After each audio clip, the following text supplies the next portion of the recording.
Okay, so let us begin from the beginning over here. Shalom Aleichem, everybody. It's so wonderful to be back here.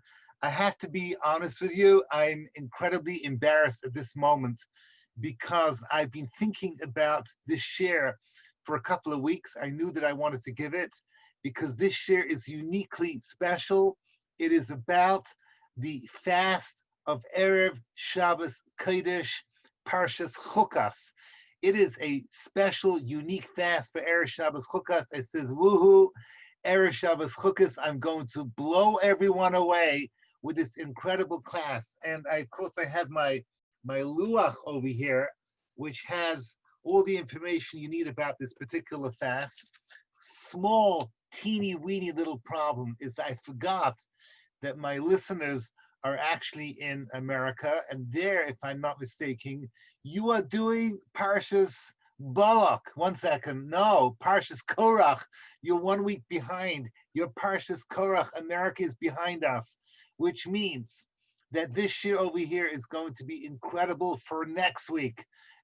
This Shabbos, I was looking forward, picturing at the Shabbos table, saying to your family, oh my gosh, you'll never believe what Menachem Nissel said from his Rebbe, Rav Moshe Shapiro. This is so powerful. This is so amazing.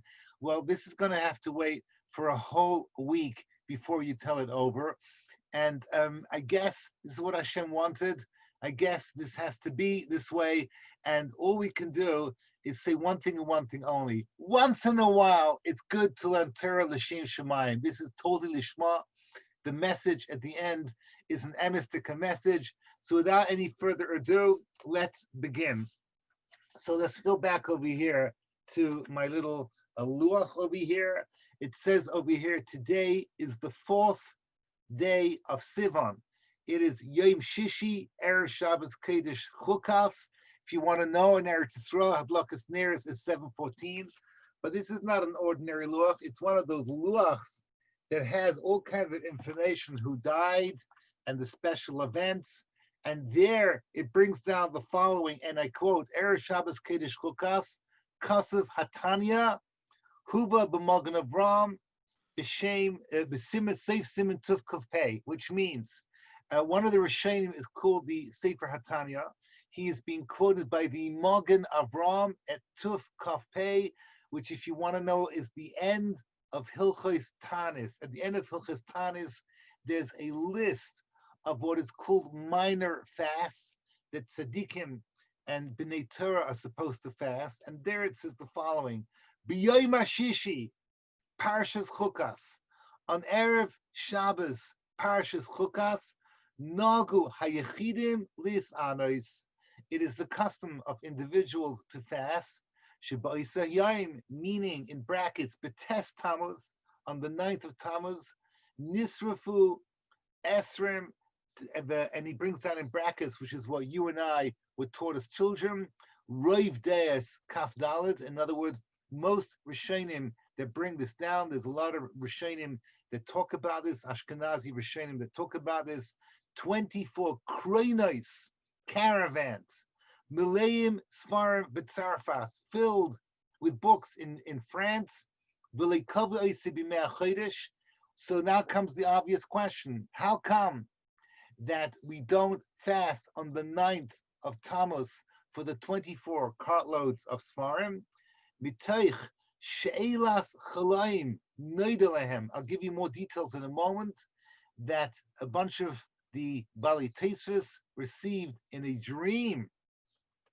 She'yom parsha geirim, the day of evil, was caused not by the date in the calendar, but rather the day in the week. Why? Continues this luach, quoting these Rishonim, Zois Chukas HaTorah. We're going to read tomorrow morning in Eretz Yisrael. But you guys, think about it at Shabbos Mincha.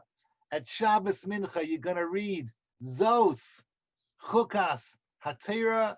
This is the chukah, the rules of the Torah, mitargaminan. Then you look at the Targum Onkelos, da gzeras oiraisa.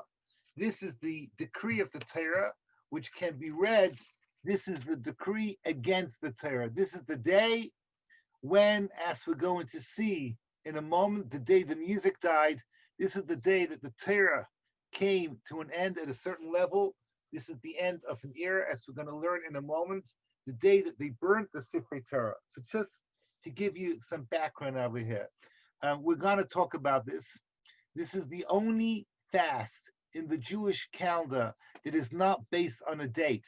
We, as little boys and little girls, we grew up learning that we travel through a calendar, and when we hit, let's say, Shiva Asa B'Tammuz or Tisha B'Av, we hit a bad milestone in the Jewish calendar, and therefore we fast.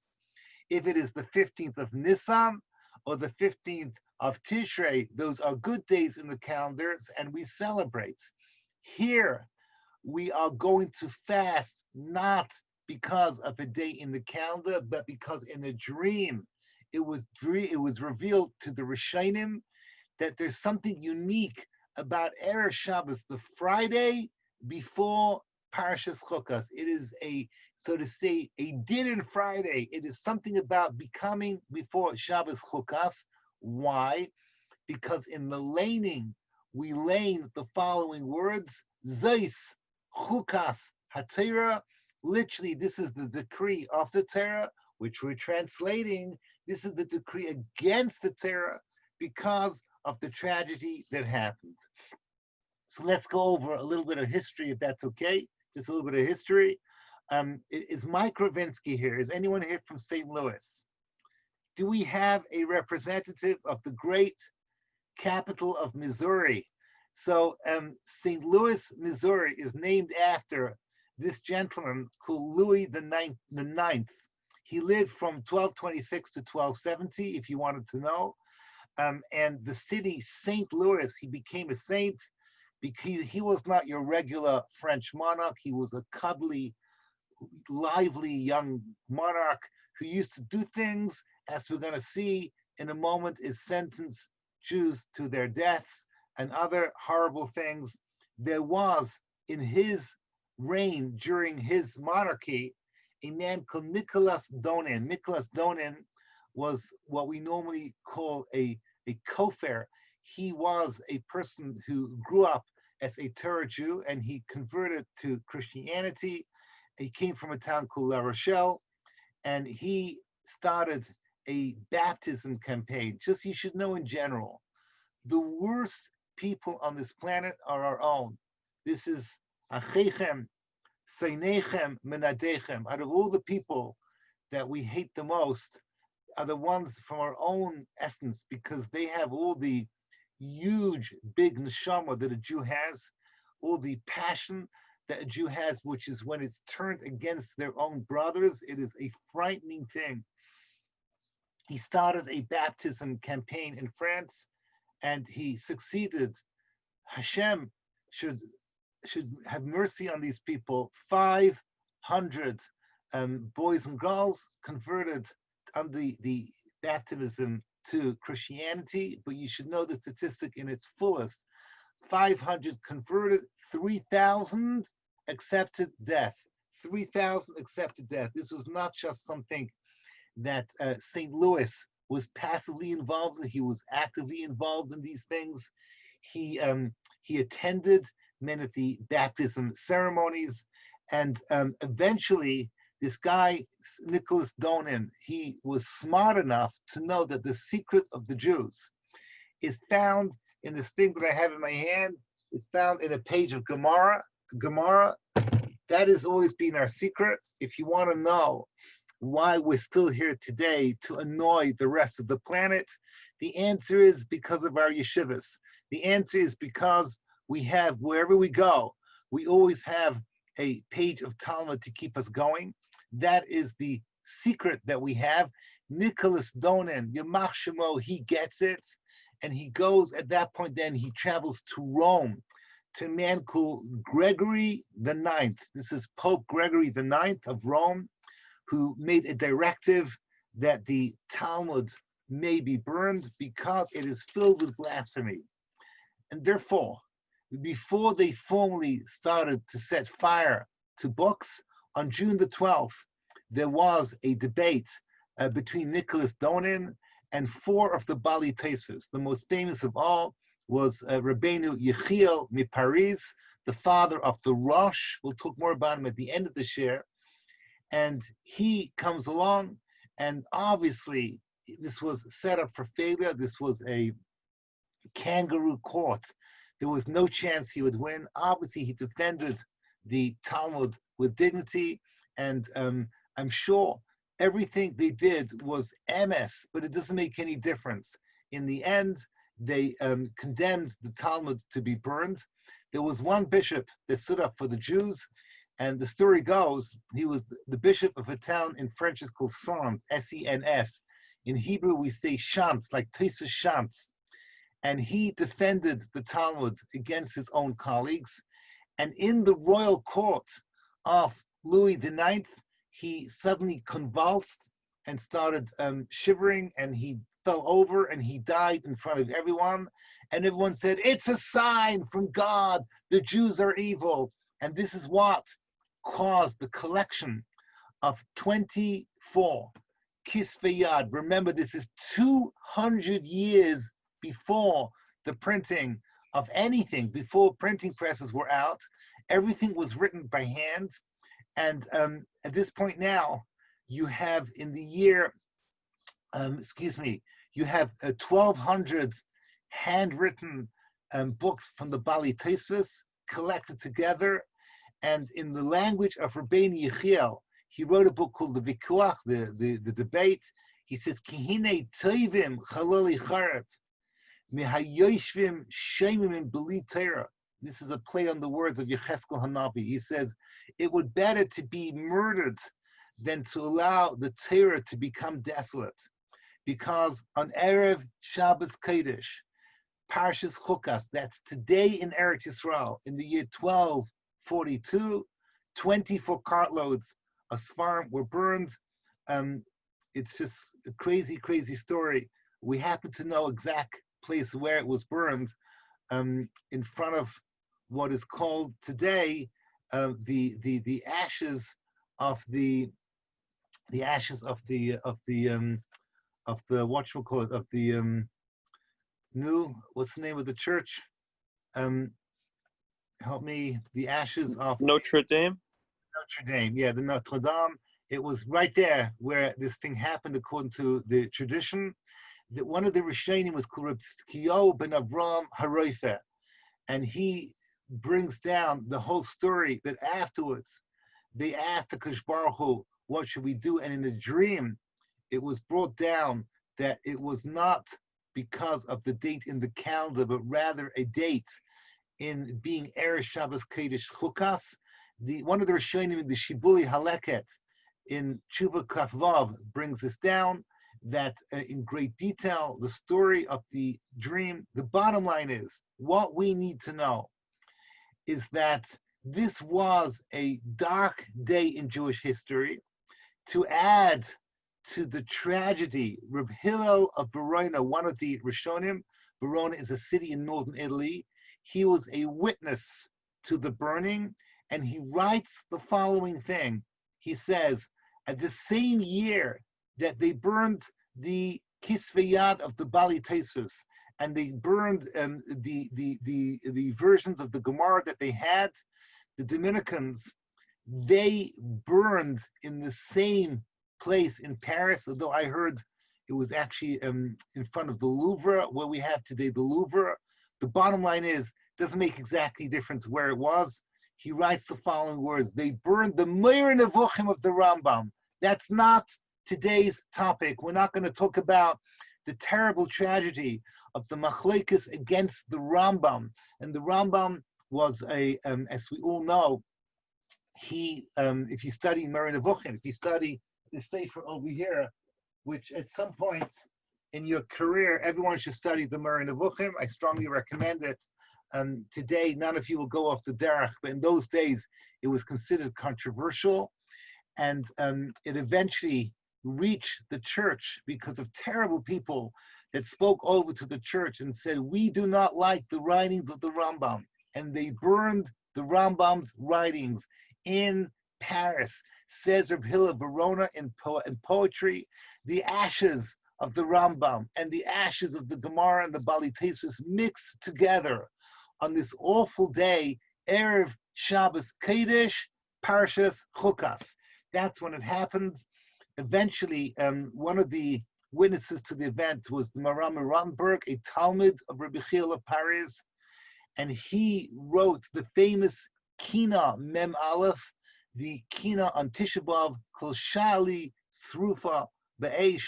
Every Tisha B'Av, we talk about the burning of the Svarim. Now, let's go and talk through what the questions that we have over here. But first of all, is Reb Dave here?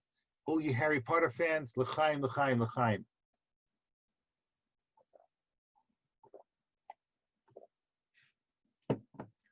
I have 5 questions. The first question, and the most obvious question, is, what does it mean that in a dream it was revealed to them that they should fast on a day in the week as opposed to a day in the calendar? We have never ever heard of such a thing. That's the first question. What is it about Erev Shabbos Chukas, which I am experiencing as I speak to you here in Yerushalayim HaKodesh, and you will experience it next week in exactly 7 days. So don't forget this class. That's question number 1. Question number 2. There's a tshuva of Rav Moshe Feinstein. It's a famous tshuva, Yerodea Chelik Daled, tshuva Nun Gimel Nun Zayin, where he says the following thing: how come that there are no national fast days for events in history except for the Churban? And he brings down that all tragedies are really a different version of the Churban of the Beis HaMikdash. So, for example, there's no fast day for the Holocaust. Why not? Because there is a fast day. It's called Tisha B'Av. All the fast days connected to the Churban are fast days for the Inquisition, for the Crusades, for Tachvatas, for all the terrible decrees against the Jews. We have the foundation fast days that were written by the rabbis, the big 5 that we fast during the Jewish calendar. How come this seems to be an exception? It seems to be that the tzaddikim of every generation have accepted this to be a fast day. Now, I mentioned to you before in my luach, I forgot to mention to you that this is brought down, hold on, yeah, it's brought down over here in the Ber Heitev in Hilchas Tanis, together with all the information that I quoted to you from my luach, from my calendar. It's brought down in the Ber Heitev, and it's also brought down in the Mishnah Brura. The Mishnah Brura, the Chafetz Chaim, brings it down la halacha for us that it is an inyan to fast on this day. I should be fasting. Well, obviously I'm not fasting, as you can see, but I should be fasting. Talmidei Chachamim of the Dor should be fasting on this day. It's brought down la halacha. We're going to see in a moment that my Rebbe Moshe Shapiro holds that this fast is more applicable to the year 2020 than probably any other moment in history. It is so important that we understand not necessarily why we should fast, but the message behind the fast, unfortunately, is as alive and as relevant as ever before. So the bottom line is that my first question, why Erev Shabbos Kodesh Parshas Chukas? The second, why does it get to be a national fast day when it should be, as is the custom in many kehillas in Poland, where they used to fast on the 20th of Sivan because of unique things that happened to them, so they will localize fasts. Why is this a national fast? Third question, and that is a question about Parshas Chukas. So here it's a little bit embarrassing because, like, woohoo, this is a Parsha class, but it's the wrong Parsha. Parshas Chukas begins with the laws of what happens when you touch a dead body. How do you purify yourself from what's called tumas meis, from having been in contact with a dead body? Now, I see over here, everyone that's in front of me, you are all scholars. I don't have to say this to you.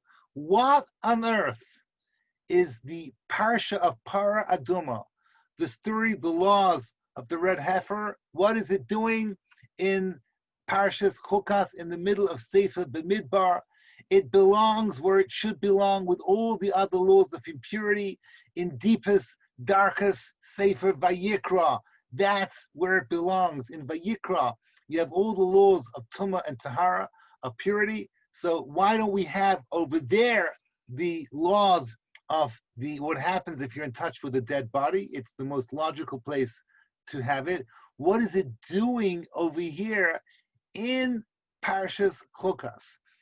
Parshas Chukas definitely needs a little bit of a fix because it is so chronologically bizarre. Just to back up a little, when's the first time that they burned a red heifer? When's the first time they needed to learn the halachos of the Par Adumah Lamaisa? When did it all begin? So you will know your Chumash on that awesome day, the first of Nissel, which is basically 7 months after we got the Torah. On Rosh Chodesh Nissel, Nadav and Avihu go into the Holy of Holies. They are sentenced to death through this gruesome death from heaven. They have to be taken out afterwards. They have to obviously cleanse the Mishkan from the tumah, the impurity of Nadav and Avihu, of the dead bodies. To do that, on the second day of Nisan, we have the first preparation of the Par Adumah based on the rulings that we have in Parshas Chukas. So this is in Parshas Shmini. We should have already had the rules of the Par Adumah right there. It should be in Parshas Shmini. We shouldn't be waiting till Parshas Chukas. Then another question, which is kind of like obvious because you guys know Rashi in Chumash tells us, when was the Parsha of Par Adumah actually given to the Jewish people? Stop and think a moment. When was the first time that we knew the laws of impurity when you touch a dead human being? The answer is, it was given to us in Mara, in the end of Parshas Beshalach. In Mara, we got 3 mitzvahs. Rashi brings it down: Shabbos, Dinim, and Par Adumah. We got the laws of Shabbos, the laws of Beis Din, and the laws of the red heifer was given over right there in Mara. This is straight after Kriyas Yamsuf. Straight after we cross the Yam, we immediately are giving these laws. And now, suddenly, we're in the middle of Bamidbar, and boom, suddenly we find that we have to learn these laws over here. What is it doing over here? Just for the record, for those of you like me that like parshios to be balanced, Chukas is not a balanced parsha because Parshas Chukas covers 40 years of history. The moment the Parshas Chukas begins with the story of the Par Adumah, there's like a break, and then suddenly we jump 40 years. And Moshe Rabbeinu is hitting the rock. Remember that story? He's hitting the rock instead of talking to the rock, and he's punished, and the Jewish people are not allowed in the land. It's 40 years later. So why can't we do like Sefer Bereshis, where everything is neatly organized for us, and have the stories that happen 40 years later begin its own parsha? And Parshas Chukas, I guess, would begin with the hitting of the rock, and the rulings of the red heifer, I guess, should come at the end of Shalach Lecha, the end of Korach, your parsha. Why don't we put it over there? So just in general, we have a lot of stuff that we need to answer over here. And as I told you at the very beginning, I don't care if you remember all the questions. I care that you remember how I finish off this class, because this is a message that never before has there been such a need for us to fast on this date, as we will see as everything begins to unfold. So now I'm going to ask you all, if you can do me this favor, those of you that have the Gemara in front of you, to take out Gemara Brachas, Daf Samach Gimel Amud Beis, the last Amud of Gemara Shabbos. It's about 3/4 down the page. Just to give you some background over here, we actually learned this Gemara just before Shavuos. Just before Shavuos, I gave you a class, and we learned together the following. The end of Masechta Brachos talks about the importance of Torah study. Why? We spoke about it then. But you have a famous line after famous line, all these iconic one-liners about the chashivas, the importance of Torah. Why? So we explained, because this is the story of Rabbi Yehuda in Kerem B'Yavneh, who was setting up the Jewish people for 2,000 years of exile. And the Masechta ends, and we are all told, this is what it's going to be like. Prepare yourselves for 2,000 years of exile. Get your priorities right. The first thing a Jewish community needs to survive is a Torah Beis Medrash. Obviously, we would add immediately afterwards, you put on your synagogue, you put on your mikveh, you put on your houses of institutions of chinuch for children. But the bottom line is like when Yehuda went into Galus from Eretz Yisrael and landed in Mitzrayim, the first thing he did was build a yeshiva. Now, at the end of Maseches Brachos, we're told, we're going into exile. Make sure you get your yeshivas right. What should a yeshiva look like? So Rabbi Yehuda gives us rulings about the importance of the yeshiva. Listen to what he says. He brings down a drasha on the words Haskes or Shema Yisrael. This is 3/4 down the page, Samach Gimel Amud Beis, where it begins, Dava Ache, Haskes or Shema Yisrael. So just to give you some background, this is a verse in Parshas Kisavo. This is just before we have the Tochacha, we have all the punishments for when we don't listen to Hashem. This is where Moshe Rabbeinu is building Klal Yisrael up and telling us how great we are. And Moshe Rabbeinu says to the Jewish people right after the parsha of the Bikurim, Haskes or Shema Yisrael. Shema Yisrael, we all know, means listen, Israel. What does Haskes mean? So the word Haskes is not really a common word. It is an unusual word. If the word Haskes means to hear, so here it makes no sense because it says Haskes Ushma Yisrael means listen and listen. Doesn't make any sense. Duh, hello. What does Haskes mean? So the Gemara over here gives a few answers. And the one that we want to look at today is the one that he brings down. Haskes Ushma Yisrael, says the holy Rabbi Yehuda, says the Gemara, Dava'ache Kitatu Atzchem. The word Haskes is a play on the word lekatet, which means to crush yourselves. Al Divrei Torah, for the words of Torah. What does that mean? Keda'ama Reish Lakish. He brings a statement of Reish Lakish. Minayin she'ein Divrei Torah. Miskaimim el b'mi shememis atzmai aleha. How do we know that if you want Torah to succeed, it can only succeed through people who are prepared to put themselves to death through the study of Torah? Shnema, as he brings down, Zeis HaTorah, Adam ki yamas ba'ahel. He brings down Parshas Chukas, the beginning of the story of the Para Adumah, that I am going to be reading tomorrow morning. Adam, literally man's, a person that dies in a tent, which is just another way of saying when a person dies. But it says he dies in a tent. Says the Gemara that the word Oyhel is a reference to the Beis HaMedrash, the oil of Torah, the holy, holy oil of Torah. And there, Reish Lakish says, Adam ki yamus ba'ahel. If you want to succeed in a Beis HaMedrash, yamus. You should allow yourself to be put to death for Torah.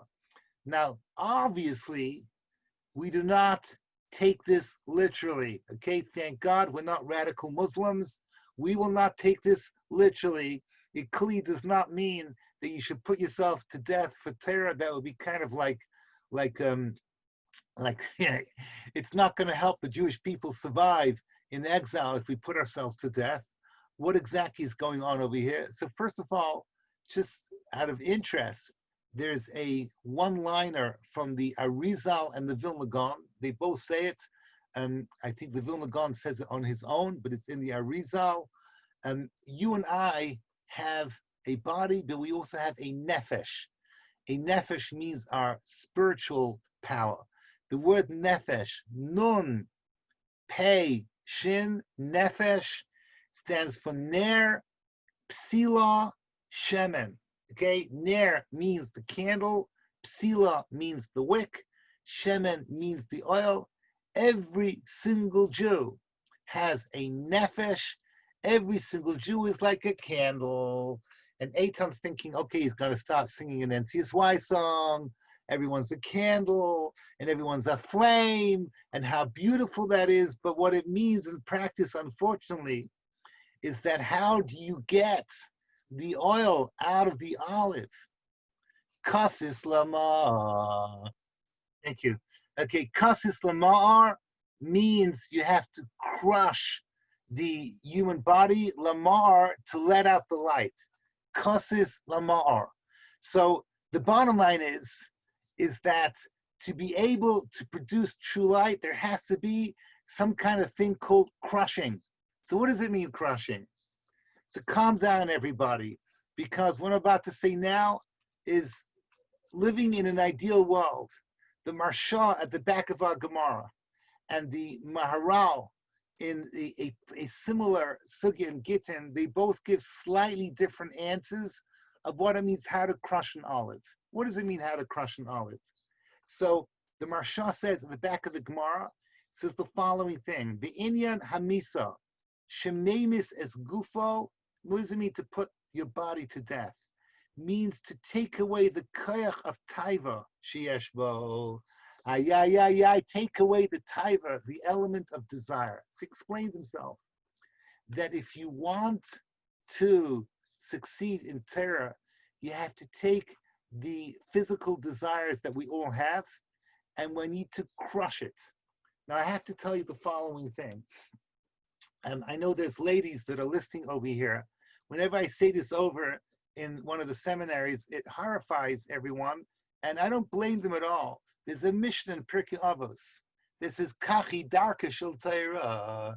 If you want Torah to succeed, pas b'melech teichal, mayim b'mishura tishta, v'ala aretz tishan v'chayit tzara tachai, which means you go without sleep, and you constantly ask yourself, what's the minimum I need to sleep, the minimum I need to eat? Constantly ask yourself, what is the minimum of the minimum? Now, I want you to note the following thing. I actually knew these people. I was zocher to have rebbeim that took this literally, that took this very, very literally. I could talk about Rav Olba now. I have stories about him, but I want to stick with my own Rebbe, Rav Moshe Shapiro.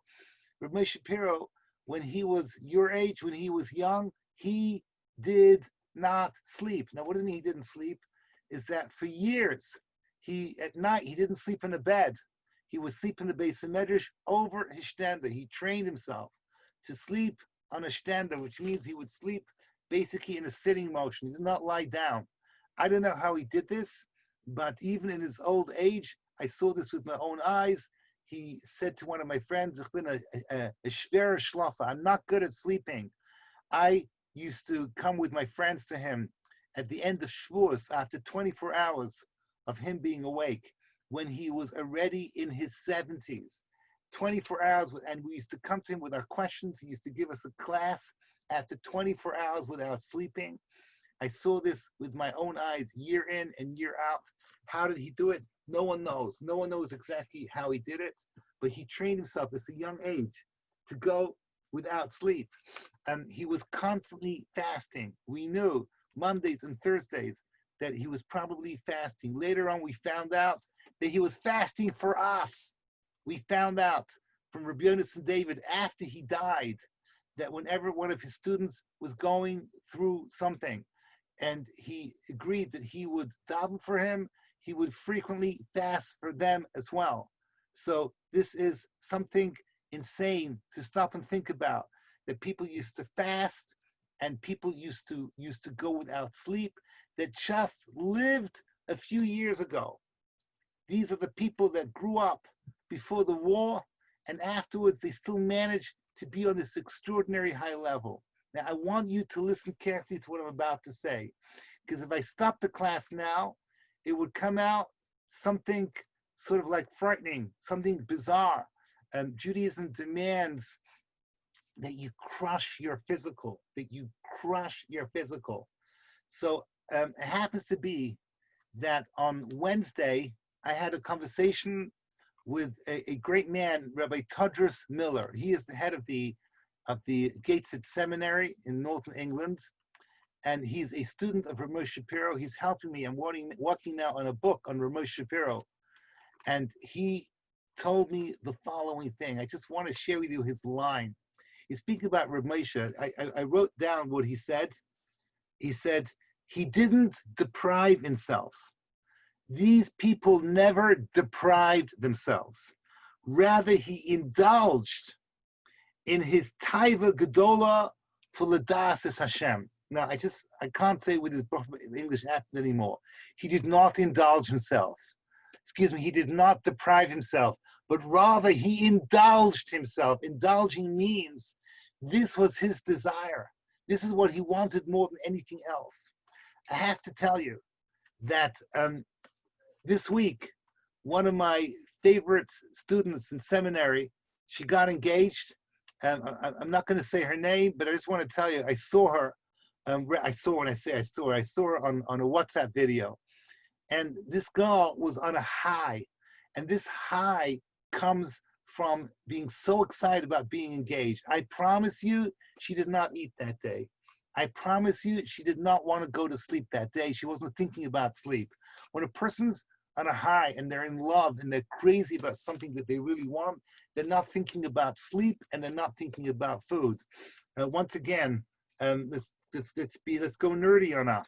Okay, those of you that remember that when the 7th book of Harry Potter came out, Eitan, was this you? Probably not. I don't know if you were that into it. And they ran to get their copy and they lovingly cherished that book and they brought it home.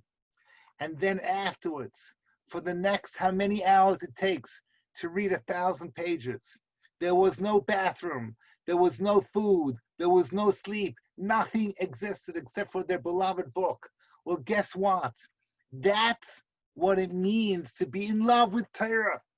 That's what it means, kasis lamar, that you crush your physical because you're focused on the spiritual to the exclusion of everything else. So that's what it means over here, that you take your taivas and suppress it. I want to say one more thing, if I can, because I have a sefer over here, Nissel Yisharim. I wish I could live based on these words. I spent a lot of my younger years studying it, and this has got to be the single most important book written in the last 200 years. It's not me that says it, but in terms of Musar and Hashkafa, it's the most important book from the Ramchal. Everyone should read it, at least the earlier chapters when it still talks to us. But right there, there's a section called Precious. Precious means going the extra mile beyond what you have to. And there he says that precious is not painful, because you should only be doing this when you're in love. In other words, if you put up walls and you go the extra mile, you should do it just like when a person's in love goes the extra mile for their beloved.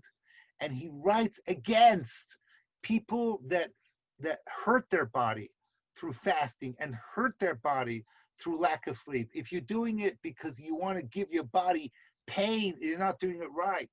You have to be indulging in your love of Hashem and your love of his learning. At that point, then the physical becomes irrelevant. Now that's the Marsha. Okay, the Maharal says it a little bit different.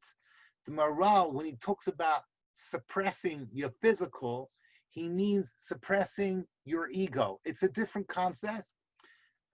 Gasus Ruach means to be, you can't be into yourself when you're studying Talmud. You study Talmud, you're into a Kadosh Baruch Hu, you become, in your own mind, I am nobody. It's all about Hashem. We all know people for whom Torah scholarship is an ego booster. Unfortunately, America, United States of America, where you guys are from, in Canada, is filled with pulpit rabbis. That it's very obvious when you hear them that while they're talking, I don't mean to be negative, that they're thinking about, oh my gosh, listen to me, I'm so awesome, I'm so incredible. And they are people that are power hungry. These are not the people that are kasis, la haskes ushma. They're not crushing their ego. If I'm already quoting my friends, when I'm already quoting my friend Rabbi Tarjus Miller, and I see that Yedidi Hayakar Hagadol, Reb Derek is here, Reb David Gorman. So he has a Chassidish neshama, and he also is a musician. I'm sure there's a few other musicians over here, so I'm saying this to you in your honor. Have you ever asked yourself the most obvious question? What does it mean? Okay, Reb Derek, how did you answer this question? How did Acher go off the derech? What does it mean Acher went off the derech? It says because he listened to Greek music. And I remember, when we were all 18 and the Mashgiach said, don't listen to Goyish music because you'll become like Acher. What's his problem? He had to listen to Kol Solonica? What is the big deal about Greek music? And my Rebbe Reb Moshe said something so beautiful. And this is not Erev Hanukkah, but the Greeks were all into their ego. The Greeks was all about me. It's all about me, meaning he would learn Gemara just like we learn with a nigun. We learn with a Heilige nigun, we learn Gemara. He learned with a Yavonische nigun. That's the way Rav Moshe said it. With a Greek nigun. Means when he learned Gemara, it's all about him. It's about his ego. That was his music. His music was that his Gemara was to promote himself. So that is another haskes, another crushing that you need to do for yourself. You learn for Hashem. You learn for Shem Shemayim. And now this class is about to get really incredible because we have to go back and speak about what happened in Parshas Parah. We need to go back to our story over here and understand what's happening. So everyone put on their seatbelts because I'm about to show you the beauty of Torah, something so incredible. And for me, this is like, whoa, open up your eyes, everyone, and see what's going on. This week's parsha for you guys is Parshas Korach, the rebellion of Korach, which, by the way, is also Machlokes Rishonim when it happened. But it for sure happened in the first year of the Jewish people. It happened in the first year. Parshas Chukas is switch over 40 years. So there's a transition between Korach and Chukas of 40 years. It's introduced with the parsha of what happens when you are in contact with the dead. What happens when you're in contact with the dead? And for Reb Derek, I don't mean Jerry Garcia. I mean the real dead. What happens? Comes along the Gemara in Baba Basra, Ayin Gimel Amud Beis, and tells us we are experiencing a transition between two generations. The generation called the Dar HaMidbar, the ones that received the Torah at Mount Sinai, and another generation called the generation of those going into the land of Israel. So the pasuk says, the Mishnah says, the first Mishnah in Pirkei Avos, Moshe Kibul Torah Misina Masara Yeshua. That happened at Har Sinai. The next giving over of Torah, Yeshua L'Zakanim, this was beginning now at the beginning of Parashas Chukas. A new generation was developing, ones that never heard Har Sinai. They were about to go into the land of Israel. They were in a place called Arvos Moab. They were right there going into the land of Israel. and the world was different. The world was changing over here. What happened? So the Gemara in Baba Basra brings out an incredible story. I want you to know. I'm going to tell you the story. The Vilna Gaon says that even though we try so hard to learn stories in the Talmud as something that is literal, this is the Shita of the Gra, not like the Maharal. The Maharal says is very free at learning Agadata on the symbolic level, but the Gra is Tireach, to show al pi pshat. So is the Sifrei Chasidus do the same thing, but the bottom line is the Gra says the travels of Rabba Bar Bar Chana. You do not have to take this literally, but nevertheless the symbolism is real. Rabba Bar Bar Chana was traveling in the wilderness, what we call today the Midbar Sinai, and he had what's called a taya. He had a Bedouin that was taking him around, showing him the sights. He says, let me show you, with those people that died in the Midbar, you can see them buried. So they came to a burial site, and they saw dead people on the surface of the ground. These dead people, says the Gemara, they were lying on their backs.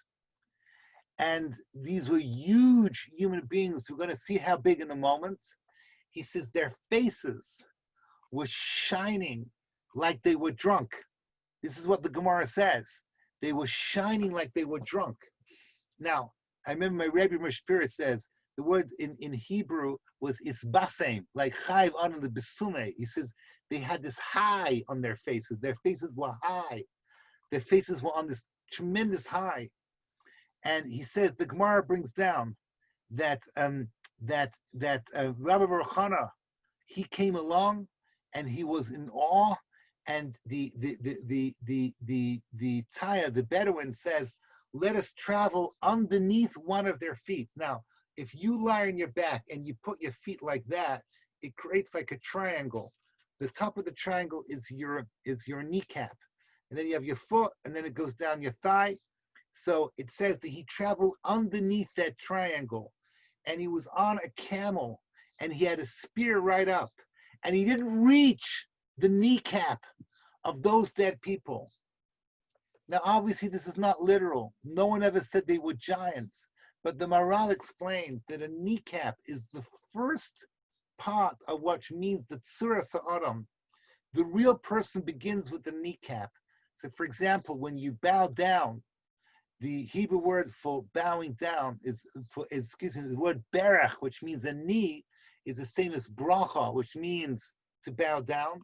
The bracha, you give over your knee. I think that's a new term in America. To give over your knee means you lower your tzura sa'adam in front of somebody else. So here, these people were so great that their lowest point was higher than the highest point of this Bedouin on his camel, holding his roimach. Okay, he's holding his thing right up high, all the way up, as high as he can reach. He can't reach their knees. He's on a whole different level over here. Now, let's just summarize what I just said over here. The Gemara brings the bizarre story that Rabbi Bar Chana tried to take one of their tzitzis. Their tzitzis was made out of tcheles. He wanted to show how their tzitzis was worn so that we would know the final halachas of tcheles. He took it, he touched it, he froze. He turned into ice, he couldn't move. And the Taya says, put it back.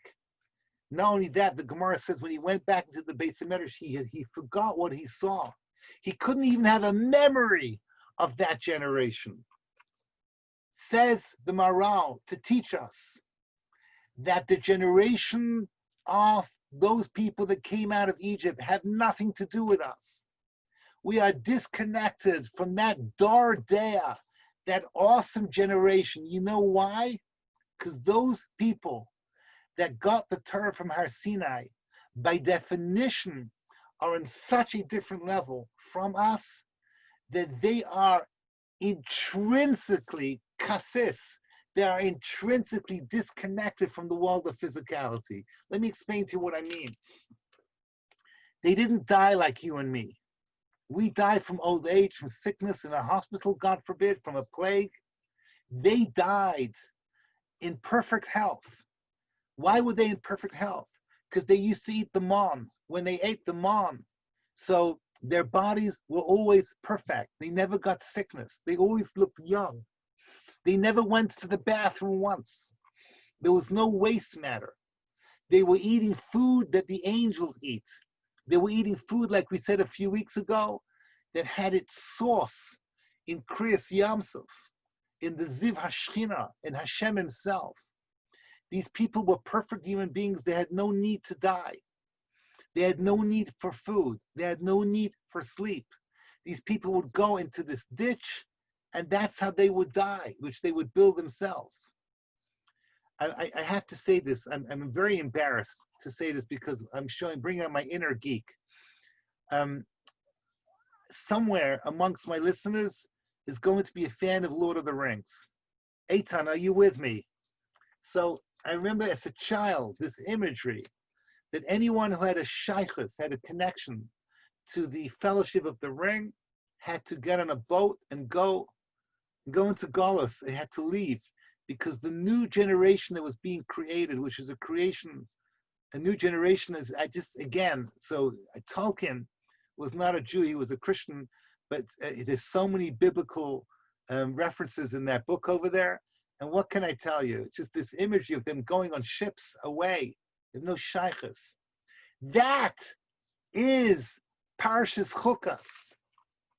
Parshas Chukas is we have no connection anymore.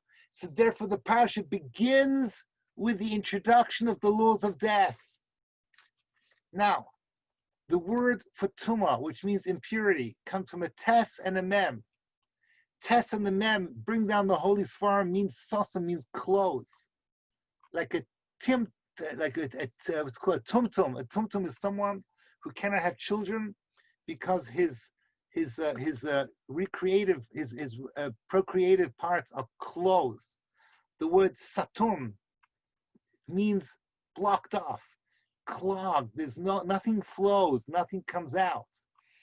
The word tahar, bring down the svarim, comes from the word tzohar, tzohatas leteva. Tahar means light that flows, everything comes out. This is incredible. Death means everything is locked. Everything is closed. We no longer have access to that purity that they had in the wilderness. One more thing. The Ramban himself, at the beginning of Parshas Chukas, let me read to you his words over here. The Ramban says, here it is. Parshas Adumah, Nikra Chayk. It's called a Chayk. What does the word Chayk mean? Chayk, we call in English a statute. So he says, Chukas Torah means Hanichnekes min Torah, v'hi Torah shebal peh. The purity of Torah shebal peh is something that is a chakuk. The word chakuk explains the Maharal based on this Ramban. When I write my notes over here, I'm writing my notes, so my pen goes on my paper. But when I do what's called chakik, if I take a stone and I chisel words, so my words and the rock become one.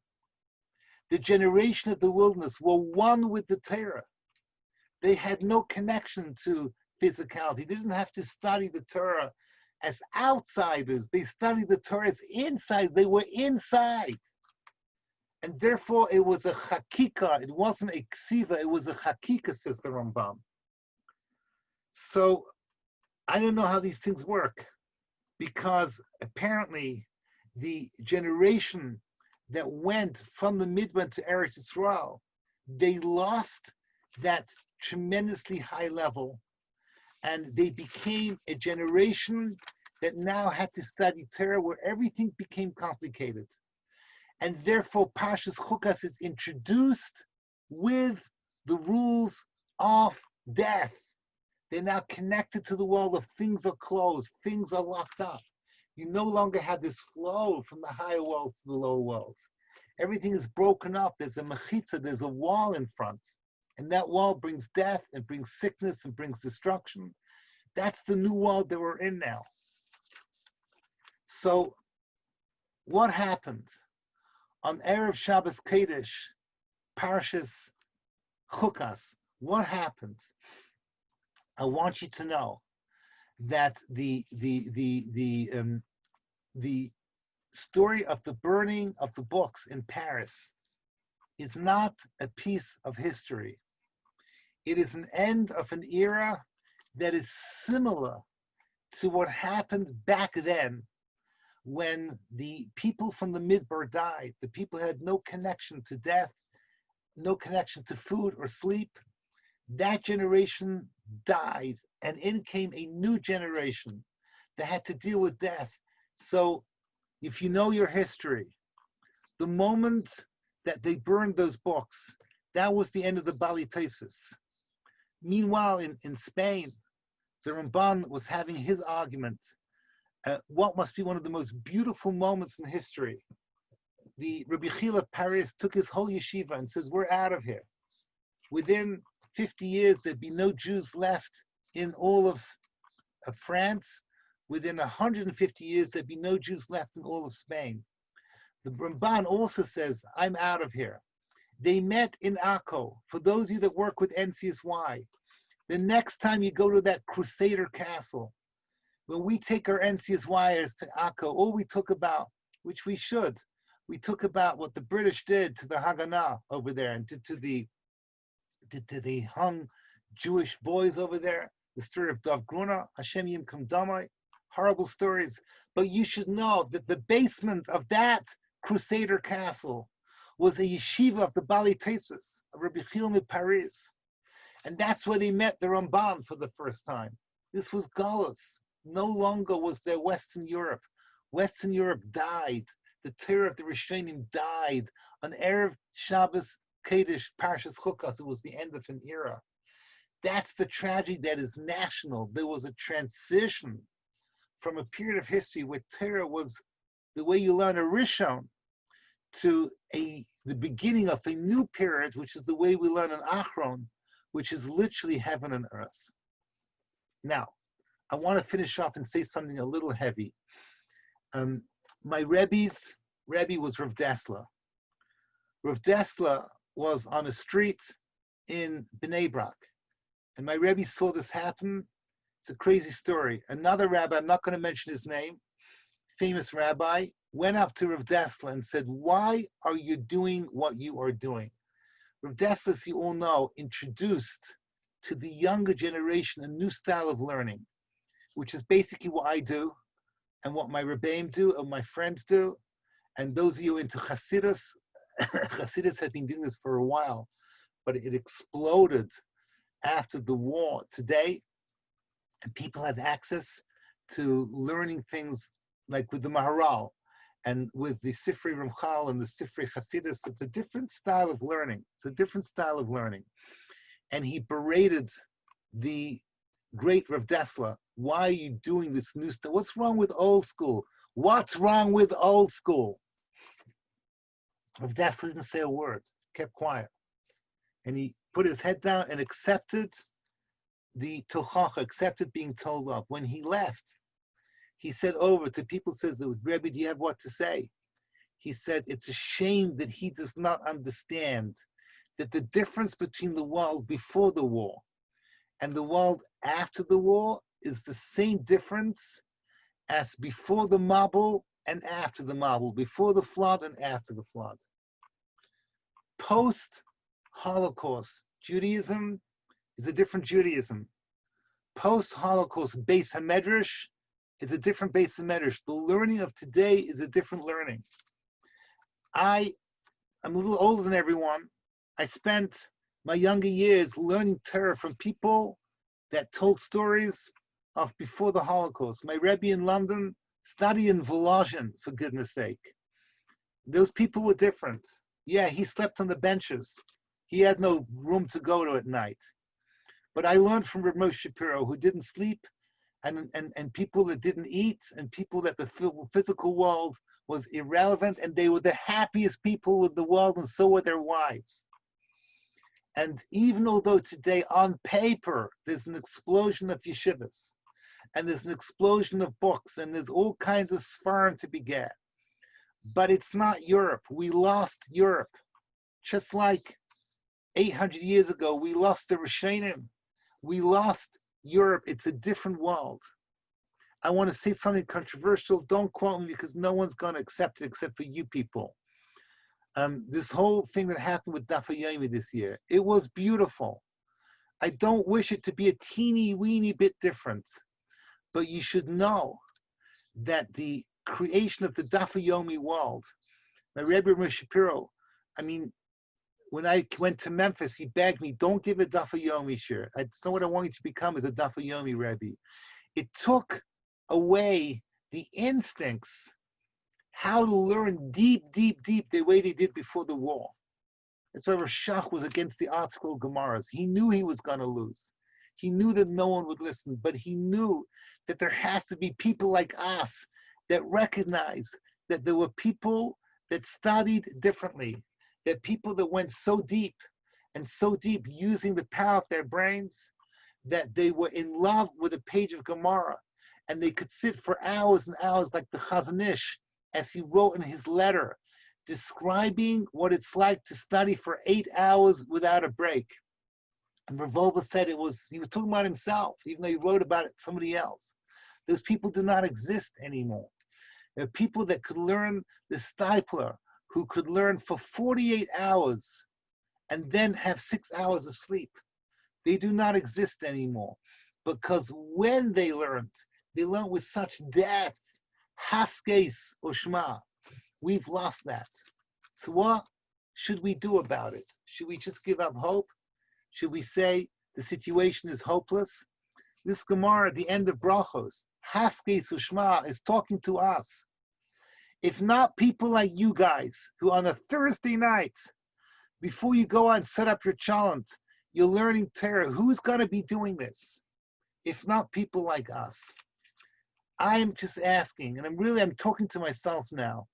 We need to ask ourselves, where is that point where a little echo of what was before Europe, which in turn was searching for a little echo that was from the times of the Rishonim, which looks for that little echo of what was once the generation of the Midbar, who were on a totally different plane, is called Mesiras Nefesh for Torah, to go that extra mile for Torah. I just said this over to my chavrusa. Imagine if all us yeshiva guys, the amount of time we spend watching the news. This week I heard it, last week, my chavrusa told me about a woman I never heard of, her name, Candace Owens. People are going to laugh at me. Oh my gosh, Rabbi, you live in a cave? And then people like Trevor Noah. I don't even know who these people are. I just find out about them. Oh my gosh, you got to know what's going on, Rabbi. Imagine if all the time that we spend following politics, because it's not going to change anything. And instead we kept our mouth shut, because I really think that that's what all Torah Jews have to do now. The toxic situation in America, the wise is always to be quiet, because in the end, when these situations come, and I know enough about history to tell you that it's almost assured, in the end, whatever happens, Torah Jews suffer from this. You want to keep a low profile now. Torah Jews have to keep a low profile now and spend their energy not following news, but pushing themselves and falling in love with page of Gemara, falling in love with a Rashi in Chumash, falling in love with Torah on a deeper level. We have an explosion of superficial Torah. I'm embarrassed to say that I do the meaningful minute, because and they tell me if you do 61 seconds, Rabbi, we're going to have to cut off a second, because people can't stay focused past 60 seconds. That's it. In a few years' time, they're going to be asking me for the meaningful 10 seconds. That's it. That's what we're going to be hitting, the meaningful 10 seconds. And poor Alex Levy will be out of a job, because that's it. He doesn't. What are you going to put up in Torah time? 10-second sound bites. So people like us have to strengthen ourselves.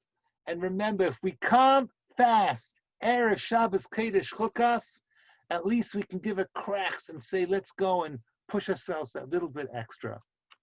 I want to give you all a bracha from Yerushalayim v'Hakedesh, that we are already in the zone of Erev Shabbos Chukas, that we should be zeicha a little bit to reconnect to those people and the Heilige people that were in the Midbar, who were on a high with God. And we should be able to re-experience that high with Hashem, that bisom, that incredible holiness and kedusha of connection with the Kadosh Baruch Hu, that will be precipitated by the coming of Mashiach. We should be zeicha to see this in Erev Yameinu. Thank you all. A good Erev Shabbos. Mitzvah Hashem will get together next week, but until then, Kadosh Baruch Hu should give you bracha, batzlacha, b'kol darchechem. Thank you. Amen. Amen. Thank you, Rabbi. Thank you.